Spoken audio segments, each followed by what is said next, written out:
Olá, meu nome é Isanete Alonso, eu sou nutricionista e hoje gostava de continuar a falar convosco a respeito dos aspectos nutricionais da nutrição desportiva como tal, e um assunto que eu acho que é muito importante, que é uma das queixas que também chega muito à consulta e acho que é uma dúvida assim geral que as pessoas têm, é sobre a anemia do desportista. O que acontece? Quando fazemos mais exercício, aumentamos a nossa massa muscular, evidentemente, e uma das situações que queremos é poder respirar melhor, que é o que nós fazemos de muito diferente de uma pessoa que faz um desporto simples.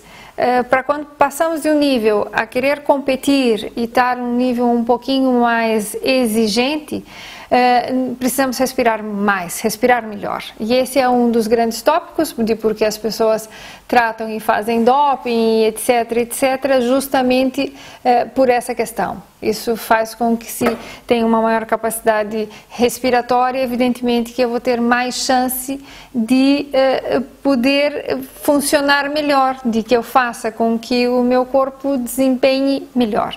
Então, uma das coisas que é muito importante é a questão da hemoglobina, da anemia. A hemoglobina é uma molécula, é uma proteína que faz parte da hemácia, que vai ser quem transporta o oxigênio.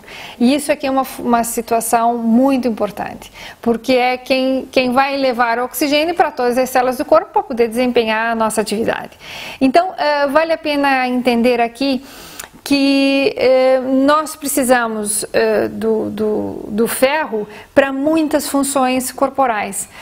Uma delas é essa, de transportar oxigênio, mas também tem que entender que o ferro também faz parte de outra proteína, que é aquela que está dentro do músculo, que se chama mioglobina. Então, é muito importante ter em consideração que quando a gente aumenta a nossa atividade física, mesmo uma pessoa que quer fazer fisiculturismo, que vai aumentar a sua capacidade de músculo, vai ter que ter mais ferro, porque vai ter uma hipertrofia, vai aumentar a célula muscular, consequentemente, se o ferro faz parte dessas células musculares, também vai ter que aumentar. Então, vale a pena que a gente tenha em consideração esse detalhe. Depois, é muito importante saber que o ferro faz parte de um mecanismo de oxirredução, ou seja, faz com que para gerar energia a gente precisa ter ADP, e o ADP se transforma em ATP, que é um processo de oxirredução que acontece, e isso necessita ferro. Por isso é tão importante, porque quanto mais ATP disponível a gente tenha, que é a molécula que dá a energia, ou seja, que se transforma em energia para poder transformar-se em movimento, ela precisa de ferro. E depois tem alguns pontos muito importantes com relação ao ferro, que existe o déficit nutricional, ou seja, eu tenho baixa quantidade de ferro no organismo, ou está sendo caracterizada uma anemia. Existem vários tipos de anemia, mas aqui o que nos interessa é a anemia por deprivação do ferro, ou anemia ferropriva, que é por causa da deficiência, sobretudo na deficiência nutricional. E a deficiência nutricional tem dois fatores. Aquelas pessoas que ingerem poucos alimentos que são ricos em ferro, ok?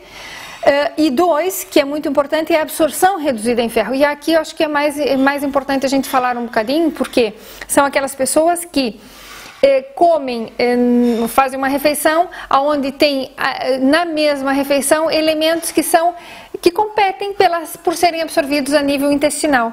Então, por exemplo, um alimento rico, ou uma comida, um prato, melhor dito, um almoço, rico em alimentos com ferro, mas também rico em alimentos com cálcio, eu vou ter uma absorção dificultada, porque os dois vão competir pelo mesmo meio de transporte para ser absorvido.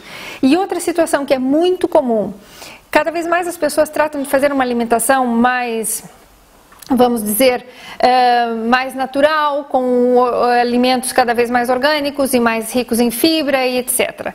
As fibras, quando são em uma quantidade muito alta na alimentação, também não é benéfica para o desportista. Pode ser benéfica para outras situações, mas para o desportista em si não é tão boa.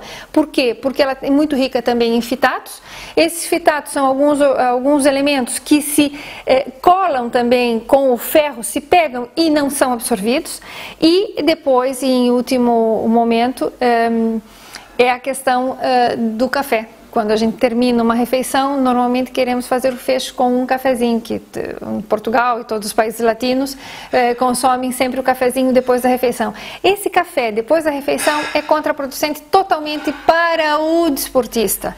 Vale muito mais e seria muito mais beneficioso que, em vez do café, deixasse o café para um pouquinho mais tarde, para o meio da tarde, e tomasse junto com o almoço uma limonada, água com limão, ou colocasse um pouquinho de limão na salada. E isso já faria uma melhoria na absorção do ferro, e isso aqui seria fantástico. Esse vídeo nós vamos dividir em duas partes, porque me interessa muito falar um bocadinho sobre as perdas de ferro que não são nutricionais, e isso é muito importante para o desportista. Até um próximo vídeo. Obrigada! Se você gostou desse vídeo, assina o canal aqui embaixo, te subscreve no meu canal, visita a página do Facebook que se chama Izanete Alonso Nutricionista, dá um like lá e visita o meu site que se chama izanetealonso.com. Você vai encontrar muita informação interessante sobre nutrição desportiva. Eu conto contigo. Obrigada.